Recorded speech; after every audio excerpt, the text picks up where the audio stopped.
There were several things going on in the 1500s at the time that Luther started the Reformation.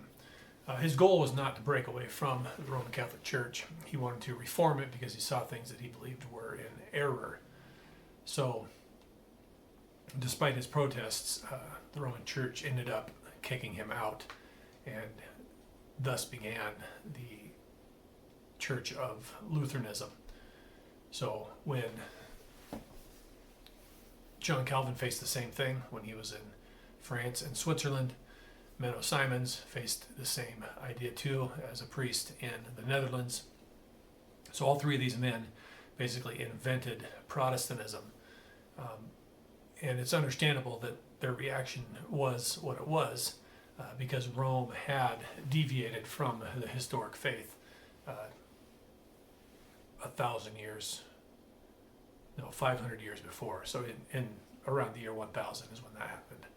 So their break with Rome was justified, but instead of starting something on their own, i.e. private interpretation, they should have rejoined with the historic churches in Jerusalem, Antioch, Alexandria, and Constantinople.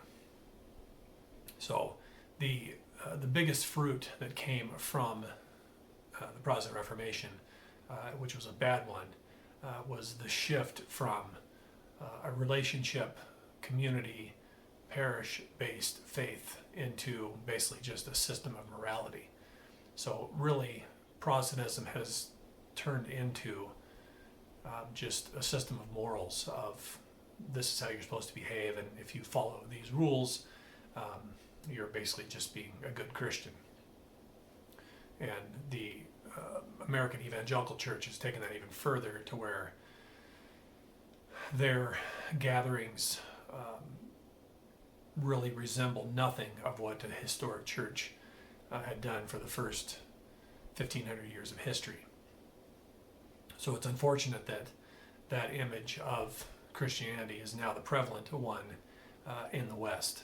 So instead of a faith that is seeking a relationship with God, seeking to develop a culture within the church that is completely different from the culture that one lives in, now it's really just find a way to become appealing to the culture around you and give them a set of rules to follow, basically a set of morals.